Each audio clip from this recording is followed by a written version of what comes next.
Welcome to IT bro.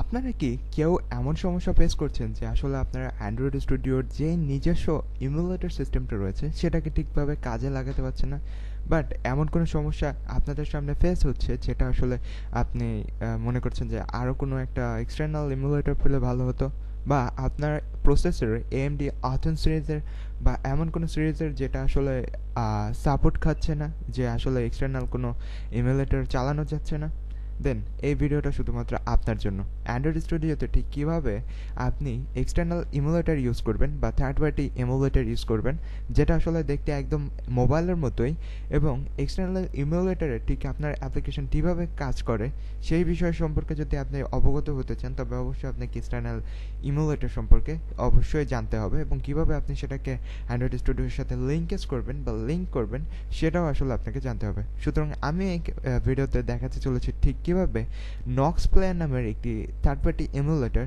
যেটা খুবই light একটা এমুলেটর, এবং এই এমুলেটরটাকে ঠিক কীভাবে আপনি অ্যান্ড্রয়েড স্টুডিওর সাথে কানেক্ট করবেন, এবং প্রত্যেকবার যখন এমুলেটরটি খুলবেন ঠিক কীভাবে আপনারা খুব সহজেই অ্যান্ড্রয়েড স্টুডিওর সাথে সেটাকে কানেক্ট হিসেবে পেয়ে যাবেন। সুতরাং প্রথমে আমরা দেখাচ্ছি যে এটা হচ্ছে নক্স প্লেয়ার এমুলেটর, এবং এই ওয়েবসাইট থেকে আপনারা ডাউনলোড করে নিতে পারবেন, এবং এইখানে মূলত উইন্ডোজের জন্য নক্স প্লেয়ার রয়েছে। সুতরাং যখন আমরা নক্স প্লেয়ারকে ওই ইমুলেটরের সাথে কানেক্ট করতে যাব, অর্থাৎ নক্স প্লেয়ার ইমুলেটরটাকে যদি আমরা অ্যান্ড্রয়েড স্টুডিওর সাথে কানেক্ট করতে যাই, দেন আমাদেরকে একটা কমেন্ট লিখতে হয় সিএমডিতে, কমেন্টে যেয়ে কিন্তু এইখানে মূলত আমরা কমেন্টের জন্য আমরা কমেন্ট লিখছি না, জাস্ট আমরা কানেকশনের জন্য শুধুমাত্র নক্স প্লেয়ারটাকে ওপেন করলে দেখবেন অটোমেটিক্যালি কানেক্ট হয়ে যাবে। সো এটার জন্য করার জন্য প্রথমে আমাদেরকে ফাইলে যেতে হবে।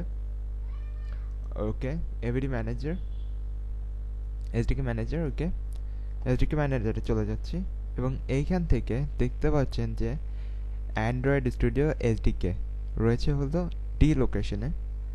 সো এসডিকে টুলস এবং সবগুলো রয়েছে আমার হলো ডি ড্রাইভে, আপনাদের হয়তো বা সি ড্রাইভে থাকবে।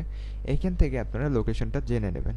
ওকে, অলরাইট। সো আমরা এবার এসডিকে যেখানে আছে সেখানে চলে যাচ্ছি, লোকেশন ডিতে অ্যান্ড্রয়েড স্টুডিও এসডিকে, এই যে পেয়ে গেছি, এবং অ্যান্ড্রয়েড স্টুডিও এসডিকে থেকে আমাদেরকে চলে যেতে হবে প্ল্যাটফর্ম টুলসে গিয়ে আমাদেরকে এই যে এই তিনটে রয়েছে, ADB Win API, DLL, ADB Win USB API, DLL, এই তিনটাকে আমরা কপি করে নিচ্ছি। তো কপি করার সহজ পদ্ধতি হচ্ছে, ওকে অলরাইট, সো আমি প্রথমটা যদি কপি করি অ্যান্ড দেন লাস্টে যেটা আমি কপি করব সেটাকে আমি শিফট দিয়ে জাস্ট ক্লিক করলে তিনটা কপি হয়ে গেল।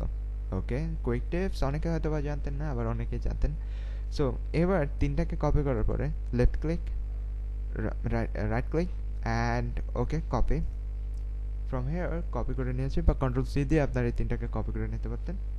এবার আমার আসলে নক্স প্লেয়ার ডাউনলোড করার পরে কোন ফোল্ডারে থাকবে সেটাকে আমাদের নির্ধারণ করতে হবে।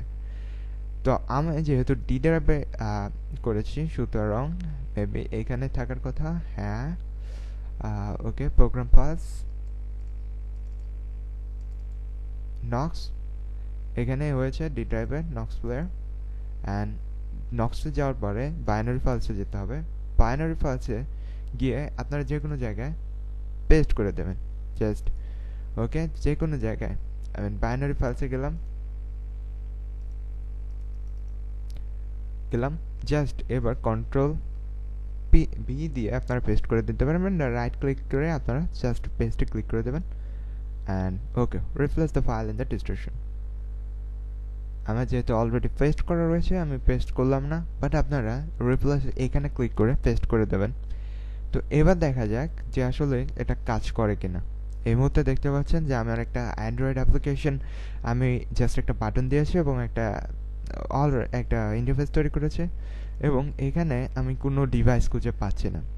নক্স প্লেয়ারের উপরে ক্লিক করার পরে দেখা যাক যে আসলে নক্স প্লেয়ারকে ওপেন হচ্ছে কিনা, নক্স প্লেয়ারের সাথে এটা কানেকশন দেখাচ্ছে কিনা।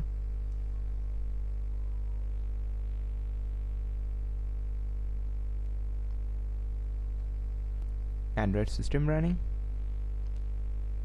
দেখতে পাচ্ছেন যে আমার অ্যান্ড্রয়েড অ্যান্ড্রয়েড ইমুলেটরটা অন হওয়ার সাথে সাথে এখানে মোটরোলা এওস এসপি অন শাওয়া এটা দেখাচ্ছে, মানে হচ্ছে এই যে অ্যান্ড্রয়েড ইমুলেটর রয়েছে, এই অ্যান্ড্রয়েড ইমুলেটরটা মূলত যে সিরিয়াল নাম্বার বা যে ভার্সন নাম্বার বা যেই যাই রয়েছে এবং এই সিস্টেম মোটরোলা ডিভাইসের আদলে বানানো হয়েছে, সুতরাং এইখানে সেটা দেখাচ্ছে।